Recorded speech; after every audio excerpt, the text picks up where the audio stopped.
And I know with just kind of going to COVID-19, this whole 2020 was a Mhm. crazy year. Still carrying a little over to 2021. What do you feel was like the biggest challenge dealing with COVID-19 for yourself and your business? Well, working in television, Mhm. it definitely affected the industry. I had many Mhm. television shows, Right. you know, from Disney's Quizney to The Great Debate on the Sci-Fi Mhm. Channel, and shows that I was working on that just immediately stopped production.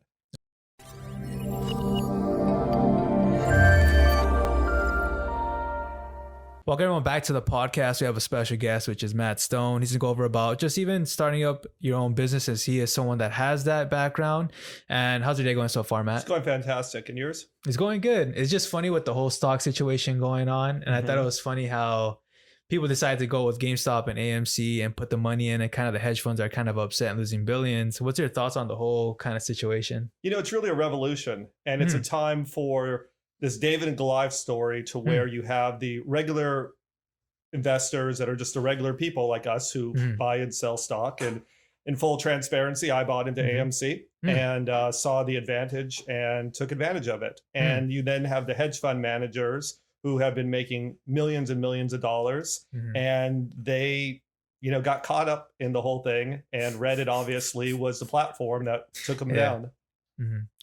And it's interesting. What do you think is going to happen the next couple of weeks? You think there's going to be more restrictions on this whole? Because I know Robinhood kind of came in as like, oh, you can't buy the popular stocks that Reddit is going after. Right. Well, it's interesting what Mm, happened with Robinhood, because mm, there's been some conspiracy theories and things mm, like that. But what it comes down to is that Robinhood restricted 13 stocks, mm. and they got more caught up in being having issues with the clearinghouse, because the clearinghouse is basically the middleman between the buyer and seller, Mm, and it takes 2 days to be able to verify that the person actually owns the mm. stock and has the money to pay the Interesting. person who's Okay. receiving the stock. Mhm. And in the meantime, that's what the clearinghouse does. But the fees to be able to hold it and is started to grow even more. And Mm, so there was so much volume and volatility. mm. It was just too big for Robinhood to be able to support that. Interesting.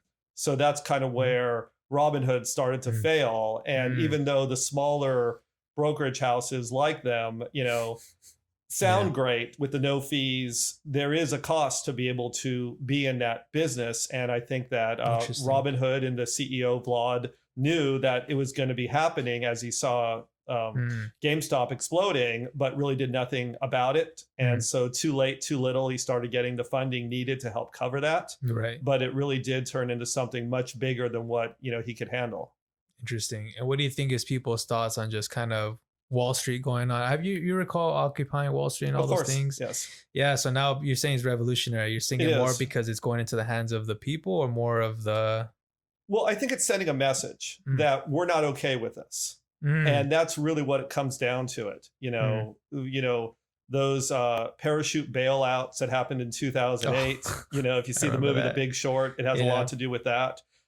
It's not okay for there to be such Mm, a difference in wealth in mm, this country. Of course, I don't believe in a communist country mm, and everybody making the same amount, but I also, because I mm. know a lot of us work a lot harder than others Right. Right. and take more Mm, risk. But at the same time, I think that, you know, do people need to be making so much money mm. versus just regular hardworking people That's true. that don't have the certain privileges that others have? Interesting. And you're mentioning about the aspect of certain people working harder. What do you think the mindset or kind of the environment now in the States is more like, let's all kind of be in that communist view and kind of share everything, Well, which can. Mhm, it's become very popular, of mhm, course, and there's a good and bad and a downside mhm, and an upside to everything, mhm, and things in balance, I think, are very important. mhm. And it's interesting because I know this old philosophy used to be around also in the early 60s and 70s, and Hmm. people kind of shot it down. But kind of the reason you're saying is like, as a capitalist country, the people that do work harder should earn at least a little more money. But it's because out of like, they did it legitimately versus trying to do something like, the hedge funds playing with the money like that. Correct. But I wanted to ask you, man, even in regards to just investing, because I know you're also involved in that. Hmm. What advice would you give to someone that's barely starting out with investing besides AMC and Sure, the of whole, course. yeah, retail Well, stock? I think some people just have a natural gravity Mm, towards finding better stocks. mm, And I think one of the best ways to be able to determine that is just set up a fictitious account that you would mm, have like on a Yahoo Finance or something that could mm, track it, like Google Finance. and you can put in your own numbers and say, I bought 50 shares of Apple, I bought 20 shares of Google, I bought 15 shares of this company. And then you could just track it and say, okay, maybe I do have a knack for it. So, because if you start realizing that all your picks are starting to lose money, you probably don't really have the knack and for it. And so it's just a very humbling, wake up call that you might not be good at that. But at the same time, there's a lot of people who aren't as good as they think they are. And they just need to get a little humble and realizing that, my dog Nippy could point at a stock randomly in the stock market and it goes up 20%. Yeah. So everybody's doing exceedingly well. So it's, keep your stop losses in place. And I just say for anyone that's starting off, track stocks, keep record of if you're picking winning stocks and how they're doing. And over a period of time, if you think you're starting to do well, set up some SEP IRAs and Roth IRAs. So at least it's going into your retirement account. You get the tax breaks for it. And if you start doing well in individual stocks, keep it going, put stop losses in. So this way, as the stock keeps going up, you keep increasing your stop losses. So if it does fall, you're only eating into your profits a little bit. And if it keeps going up, then keep riding that wave. I'll say, what's the benefit of having like in a Roth IRA or just a regular brokerage account? Sure. Well, Roth is going to give you the tax breaks for when you retire. A SEP IRA and a traditional IRA gives you the immediate tax breaks for that fiscal year. Right. And so it's having the tax breaks and putting it in towards your own retirement is just money you'll be tapping into later. And you might as well take advantage of the tax breaks, So Interesting. Yeah.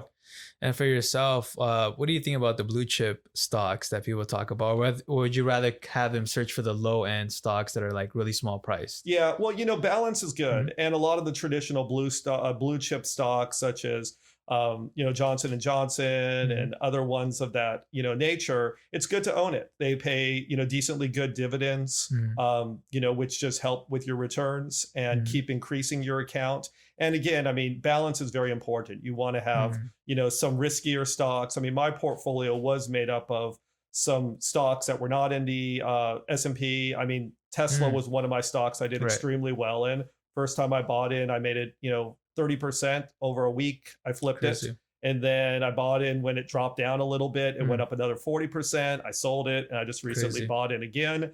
But along with Tesla later joined the S&P on November 21st, I believe. Yeah, that's one. But it's good to have a good balance of some stocks like that, as well as some blue chip stocks. And it just kind of gives you a little bit more stability in your portfolio. Interesting. Yeah, just even thinking of just the whole culture of people not really trying to go into stocks, because you do have a dividend that pays back, and I'm sure you're familiar with that. Kind of what led you into stocks? Is someone kind of just share with you or a family member? Well, I've always been very financially minded and interested in business. And I think I grew up at a time where, movies like Wall Street came out and times when there was a lot more of a focus. And in the late 80s as a kid, seeing, the tech bubble starting to come out, it was just very exciting to see everything that was coming out with technology, but not only the tech, but the financials that fueled it. So I think that some of that took some interest. And then it's just not too difficult to find older mentors in my life that have been able to help guide me a little bit. And then just for me to get my own kind of rhythm and risk tolerance. Interesting. How do you go about picking your mentors? Well, people who generally are doing pretty well, I think are great choices. When they've gone up and they've made certain picks or, kind of explained it, I think that those are great choices. And of course, people who are willing, not everybody's willing to share their time. So I've definitely been very grateful for the people who have invested in me. And how about yourself? Are you kind of passing down that mentorship or at least helping people? Because I know you did run Finance Fridays. That was correct. One way of doing it. Are you still doing that currently? Yes. Yeah. So I have a finance group, a personal finance, and it's just, there's so much misconception and people just needing help with finance. And there's a lot of, like payday loans and other ways that people are just trying to take advantage of other people and their lack of knowledge. And so the emphasis of the site was really, which is a Facebook site, Finance Friday, was really to be able to help engage, good conversations within a community on what are the best, options for, your personal finance.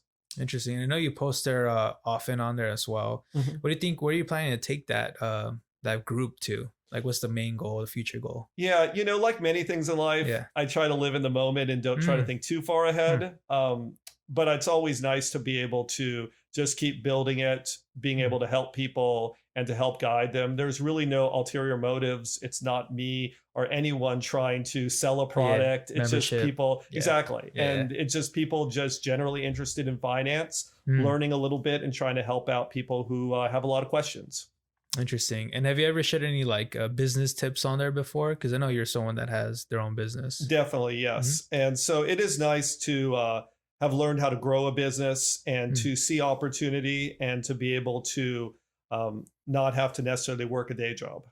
Yeah, and I know that also your background, you don't need to carry a college degree because you kind of happen to do your own thing by getting your own equipment as well. Do you have like a Correct. backstory? What started you on the business path? Right. So as a kid growing up in Mhm. entertainment, living in Los Angeles, Mhm. it's not hard to find Yeah. some kind of production or live Mhm. event or television, film or something Mhm. happening, concert, trade show. And so that industry had a Mhm. great need when I got into it for people that Interesting. could just do everything from corporate meetings to broadcast television to Mm. award shows and special event parties. And every movie's going to Yeah. have some kind of party, Right. and award show is going to happen, and they're going to have an event. Mm. So having people learn a certain kind of skill set, I think, was very important. But then moving Mm. on to getting more into the management of events, working for companies, and being able to see the way that they do things, Mm. yet are kind Mm. of pigeonholed into having to um, do it a certain way because it's been done with commission structures Right. and a certain kind of way where their phone is off at Mm. 5 p.m. when they leave the office. It Mm. just really opened up an opportunity for me to try to find ways to do things better Mm. and better support for my clients and to Mm. be able to have more affordable pricing because I'm not held to a certain kind of, company Contract. contract or Mm. like the way that they would have a commission structures or Mm. things like that Mm. as and then equipment of course is very easily accessible, Mhm. and having the knowledge and the skill of what was built and Mm. the resources with people to operate it, Right. Right. it really opened up a window for me as well as a lot of other small companies to mid-sized companies Mm. to do millions of dollars in production a year and offer a really great level of service. And so you're more on the production side of entertainment, correct? Correct. Have you ever tried any other like directions of a business or starting different ones? Nothing really. Mhm. It's been consuming enough, Mm. Just and one. so Yeah. I'm definitely interested in business, but it's kind of hard to Mm. not be involved in some form of entertainment, living in Los Angeles and having a background in the arts. Technically, Wow. And it's interesting too, because the fact that you're able to go in that direction and see things and opportunities, what advice would you offer to someone that's trying to find those opportunities? Like, sure. how did you visualize and be like, oh, I need to go after this? Yes. So in working in this business and getting into it, I think Mhm. that a lot of opportunities kind of presented themselves, Mm. and not everybody's willing to be able to have a vision to be able to Mm. take it to the next level. Mm. Sometimes, our biggest, demons are ourselves just being Mhm. complacent. Mm. So when we step up Mm. and say, I can get you this, or I can make this happen, or I need Right. to learn this skill, and what's it going to take? Who do I need to talk to? How much do I need to pay for Right. training? Right. And even more so, what can I even find on YouTube to teach me a little bit about what I'm doing? Mm. So it really opened up a lot of opportunities for even younger people than me that I've seen Mm. build tremendous businesses, just learning from YouTube and getting around a lot of other great engineers in this Mm. industry. It seems like you're saying the younger people, it seems like they can go ahead and research it themselves nowadays instead of going Mhm. to typical school, which is still great. But I feel Yes. like it is about the drive within a person to want to know more. Did you feel like you had to do that kind of research going to person when you first started out, or did you just happen to go to the internet and kind of discover these things on your own? Right. Well, I had a really basic knowledge of the Mm. equipment and coming from a lighting background and growing Mm. up really in lighting and sound. And then as I started getting into video Mm. and it really started to take off to where learning about cameras, Mm. projectors, big, video LED screens that are used in concerts and trade Mm. shows. And so the internet later started to have more of that technology on Mm. it. But I think back in the days, it was more of getting with a piece of Mm. equipment, maybe getting in a day early at the company to learn it, Mm. and then being able to ask a lot of questions to other mentors and people that were far superior engineers than me with a lot more experience. Hmm. And you didn't have like a sense of fear of not wanting to do it, or you kind of just thought about it more? Or? You know, our reputation is the most important thing, Hmm. and overexerting my skill set is definitely would only lead to a Hmm. career that ends. So I think I've been generally pretty truthful in Hmm. what I can do. Some Gotcha. people, you know, oversell what they can do. Oh, I know how to do this, or I know how to do that. Right. If there's a piece of equipment that I haven't used, I can say, well, I haven't used that particular projector, but there are other ones that I'm more familiar with. Hmm. And I at least let them know and very straightforward. And I think that that honesty, I mean, Hmm. everybody runs into some kind of technical trouble, but Right. it's good to be able to communicate what you know and then Hmm. have people you can call to help Gotcha. put out that fire. Everybody's got someone to call. Yeah, and when you have those big events that you have to kind of help with the production, have there been any recently that has been kind of like you had to make a lot of adjustments? Well, that's the nature of the business. Hmm. You know, what you might design in 3D CAD, you know, Hmm. in that kind of space, and then you take it into a real world setting. It's like, oh, I didn't realize that, you know, there's a Hmm. wall here or the ceiling kind of came Interesting. down in this area. Hmm. So it's always, you know, making some kind of adjustment on the Hmm. fly. And, but when you have a good staff, more than enough equipment you need, and extra equipment, it does Hmm. help with that. And even from that, like, how do you have your work-life balance? Because I know I'm sure it's a lot you handling your own family as well. Sure. Not well, to be honest with you. And most of us don't do Hmm. well, but it really Hmm. does turn into um, trying to dedicate the time to my clients, but Hmm. also, which is very important. I don't go days without a response. You know, quotes and invoices come in Hmm. very quickly because I know it's needed. Hmm. Um, so I think that there has to be a balance, and Hmm. I don't always do well in it, but I think that the people that are around me understand that, Hmm. you know, I sometimes have a little more time free than most people, but at other times it Hmm. is 30 days in a row, Crazy. 15-hour days, multiple jobs in a day, and you know, being somewhere in the world like Puerto Rico or Paris, two different places I've been on That's vacation, crazy. That's cool though. and I'm on the phone talking to clients about jobs that are going on. That's insane. And I was even thinking, like, I know you have to do a little bit of leadership when you start these productions. What advice would you offer to an introvert to maybe get the skills to be leading a production like that you do? Sure. Well, the nice thing about being technical and behind the scenes Hmm. is we're not usually in front of microphones like this. So it is Ah, kind of okay. nice that, Yeah. you know, from an introvert standpoint, you know, if you're good technically, as a lot more people behind the scenes gravitate to Hmm. that side of the industry because they are a little more introverted. It's just Hmm. getting really good at your skill set and being able to be competent in what you do. And Hmm. then when the more extroverted people that are in front of the camera or Hmm. on stage, you know, need something, you're just there to take care of it and be one step ahead of them. Interesting.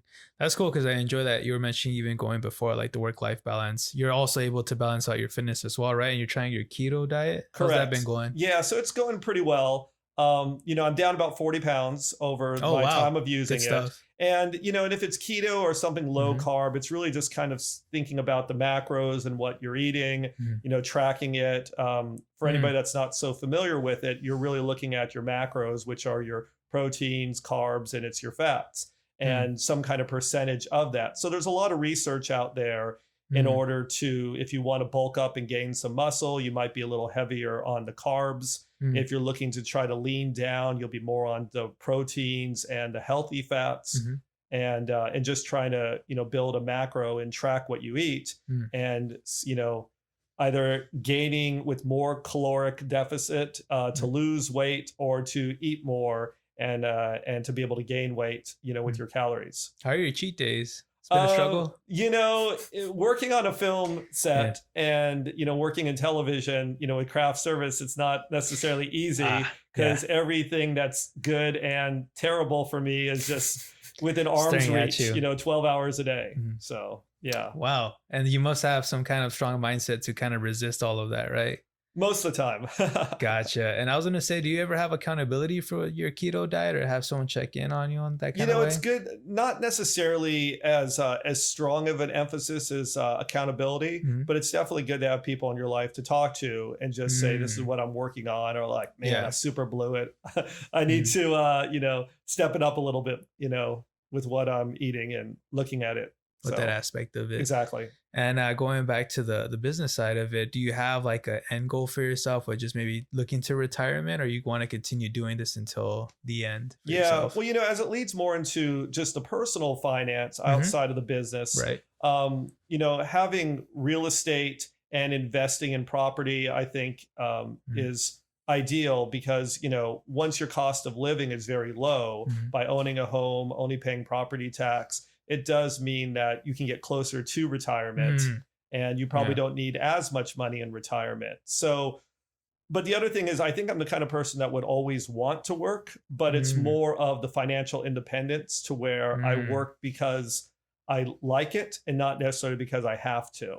So I'll mm. probably still be Different. working a couple of days a month in what I do with the Mhm. good clients, the good projects, but not because I have to, but because I like it. And I Mm. like to stay active and keep, the body and mind moving and Yeah. working as I I, get I older. like the part you're saying about the financial freedom because you want to. I feel like a lot of people do tend to work and it's because of the necessity of money, but you have a Mhm. different like twist to it. When did that come to you to be like, well, I want this financial independence because I kind of love it? Yes. Well, I started to realize, probably later than I should have, that, Mhm. there's going to be people that are going to continue to work because they don't know any better Mm, and they don't mm, have an exit strategy. And they also perhaps might feel like they're always going to have to work for the rest of their lives. mm, And so when I started to see that, it started to become more interesting to me to try to embrace, okay, so what do I need to do to where I'm never going to be under the control of anyone, mm, to where I mm. have to work and they just jeopardize my peace because I'll take peace above Yeah. anything else in my life, really. And so when you're working for someone, they can always fire you. A Mm, company could always get, bought and downsized. And so building the financial independence mhm, just means that you are no longer losing your peace mm. and freedom, and you can choose to work or not. And that's kind of where I want to get to. Wow, that's really encouraging to hear that. And what strategy would you have for someone that needs to, start their own business to find that financial freedom? What do you think? They should just start a LLC or maybe look around, research what they enjoy doing first, and then start a business? Well, that's a great question. And Hmm. I think that more of an entrepreneurial spirit is what this country was built on, Mm, from an older days. And that's why there's a lot of great companies now. mm, And somewhat of it has been lost. mm. And I'm not exactly sure why, to be honest. Yeah. But I do know that with so many opportunities to be able to build a business to see a need, I Mm, think that that's where a lot of it comes through. Because as they say, necessity is the mother of all inventions. So mm, when you see a need for something, better service in your current job, mm, better profit margins, at a job. And when you think about it, there are many mm, limitations that larger to mid-sized companies have to have. They have mm, commission structures. They can't go beyond it. I've worked for companies before that have had a chance to make a ton of money mm, with very little effort and walk away with a 30%, mm. um, a 30% profit margin on a job. And they literally forced a hand at a 40% margin, which is kind of their base, and they Yeah. lost a project. So, Mm, as a small independent company, if you're making 20, 30 points on a job, you can do extremely well. So, I right. think it's trying to find Mm, the competition and see how you can create something with a better product for a client. So if mm, it's better customer service, if it's a better price, if you're into landscaping, can mm, you have better margins and offer better services to your clients? If it's marketing, things mm, like that. So it's all about trying to find a way to do it cheaper, have a better product, or being mm, able to offer better service. And that's how businesses mm, are built. And of course, if you're good at it, mm. then and you have a passion for it, then you'll probably do well. And I remember an example you're telling me this, like the advice you're sharing now was like, think of you working, let's say any company or Starbucks, and you notice that they have light bulbs that are pretty expensive. You could find Yes. something cheaper, better, maybe similar quality, and you could kind of be that middleman to make that profit. That was just like that example was like, wow, you're right. Find the need or find something you can improve on and maybe make that chunk for yourself or put away for your savings. So I think that way of thinking is just really important, and it is Hmm. kind of lost. It's kind of strange that you did mention that. I feel like the companies nowadays aren't up to par like the ones back in the day that Right. focused on service. What do you think should change for like this generation to learn about business? I feel like a lot of them are obviously going to online. That's the new environment. Sure. What can they take from the previous generation that did well with the business that are out today? Right. Well, the previous generation has done well in some ways, Mm, but not as great as a lot of people might think. mm, And I think the other thing is that there is many opportunities out there to be able to see what is something that you could build as a business. mm, And I think it's really important to be able to take those risks, do the research, and and see. And again, like we were talking about, if you're good at something and you start building a mhm, passion towards it, mm, it's not even necessarily about the money, mm, because working is generally when you're doing not what you want to do, but right. when you're doing what you love to do, then that's a great kind of blend. Mm, So I think that you know, older generations, they did more mm, what was for the money and the paycheck and mm. not necessarily what they're good at or passionate about. So I Wow. think one of the things to have a shift on Mm, is whatever it is you love to do. If mm, it's talking about video games, mhm, if it's talking about building furniture, mm, or whatever it is that you're interested in, monetize it mhm, and find a way to look at the numbers and start selling it mm, and start promoting it and start your business. And mm, don't worry too much about the financials, just get customers. Because if you have a product, mm. you have an idea, and you have customers, it's just making sure that the price points, work and make sense.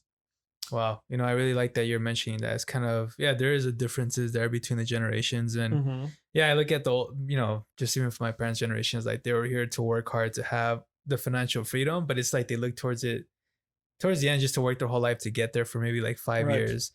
But I know earlier you mentioning too about even on the real estate end, did you ever consider trying to do, Airbnb? What do you think about that Hmm. model of trying to use it or implement it for your own passive income? Sure. Well, it's a decent model. The stock that went IPO with Airbnb has done quite well, and Mhm, so we know that there's a lot of value in Airbnb, and there's a mhm, lot of interest in it. mm, It does make sense to be able to forego the traditional hotel for something a little bit more casual that feels more like your mhm. home, Right. where they might have a kitchen and a refrigerator, and you're Mhm, not having to get into an elevator, mhm. with people you don't know. It's true. And Yeah. so there Yeah. is a huge advantage of that. My Mm, daughter and I went to Hawaii a mm, little bit ago and really enjoyed the Airbnb there. mm, So I think that I would definitely like to continue investing more into real estate mm, and having some properties as Airbnb, more like vacation homes, mm. and then Okay. be able to Okay. continue with the rental properties and things like that. Oh, interesting stuff. And I know with just kind of going to COVID-19, this whole 2020 was a Mhm. crazy year. Still carrying a little over to 2021. What do you feel was like the biggest challenge dealing with COVID-19 for yourself and your business? Well, working in television, Mhm. it definitely affected the industry. I had many Mm, television shows, right. you know, from Disney's Quizney to The Great Debate on the Sci-Fi Mm, Channel, and shows that I was working on that just immediately stopped production. that's crazy. And Yeah. when that kind of stuff happens, it's never good. Mm, And so 90% of our industry is still out of work. mm, If you're lucky enough to be on television like I am and have a regular show you're working on, then it's more of the challenges of having COVID testing 3 days a week, as I mm, do, being able to have masks, face shields, mm. keep that social distancing. It's It's a lot really extra work. made it a lot more Mm. challenging to be able to do what we do. Wow. And that, like you said, it kind of slows you down even because I know you're a business and you're getting contracts or commission. And you definitely have rebounded from that, right? Because you Mhm. have now new opportunities coming in and then making a lot of adjustments. What do you feel you're doing different this time around with 2021, even with these new restrictions going on? Well, being adaptable and Hmm. diversified, I think really helps. So anything in my live event side, Hmm. corporate meetings, trade Mm, shows, it's mm, gone. Like all of that, it doesn't exist anymore. right. So it's on hold, but moving more into television, I think has been what has helped sustain us and sustain me personally, Mm, and installation as well. We've done a number of permanent installations that have mm, also brought mm, in revenue. So I think it's it really does help to have a good adaptable diversification and to just roll with it. A lot of people in our mm, industry has also moved to the online streaming mm. and being able to do more of like the Wow, vmix systems that are for and Zoom that's really meetings and cool. things like that. So Mm. you know And adapting in that way. And I was gonna say, what do you feel is like the biggest lesson COVID-19 has taught you? well, I think it's a great question, and Mm, I think that it doesn't really matter mm, any of what you want or hope for. I think it's just mainly trying to enjoy this moment and what time we have left. mm, Because there's many older people that we know would pass away due to COVID, but mm, there's also a lot of younger people that aren't with us anymore, mm, unfortunately. And so it's not just an attack on the older people, it's on anyone that can be contract it and then pass mm. away from it. So I Right. think that if anything, it's to when everything you do, enjoy the moment, Mm, connect with the people that are around you and the ones you love, and just live like it's your last day. mm. I love that. Definitely. That's like it is crazy. Like 2020 made me reflect a lot, and even like you're saying, spending more time with my Mhm. family, Yeah. and it's definitely something that we needed. As we're wrapping up the podcast, any shout outs that you want to do, Matt? Um, Good question. Wasn't prepared for that one, but of Mhm, course, my daughter is always the top on mm, my mind, and mm, how much I love Emma. So, that's where all my heart is. So definitely, big, huge shout out to my little 9-year-old girl. mm. But thank you so much, Matt Stone, for being on here, even sharing a lot of great advice. Hopefully, people that are listening, even the introvert listeners, whether you are introvert or not, you said a lot of great examples and tips on just business, even his own background. That is great. Are they able to reach out to you on Finance Friday as well on Facebook? Right? Is that where you have it? Sure, absolutely. Yeah, so Mhm. it's no restrictions, just anyone can Mm. go to the website, go to the link on Facebook and find the group and be able to join it. And hopefully it works out for you and you enjoy it. Awesome. I'll go ahead and put that as well. The link to the Facebook Finance Friday on the description for you guys, even on Spotify and Apple and Google Podcasts. Thank you so much, Matt Stone, for being on the podcast. And that'll be wrapping up for us today. Thank Okay. you.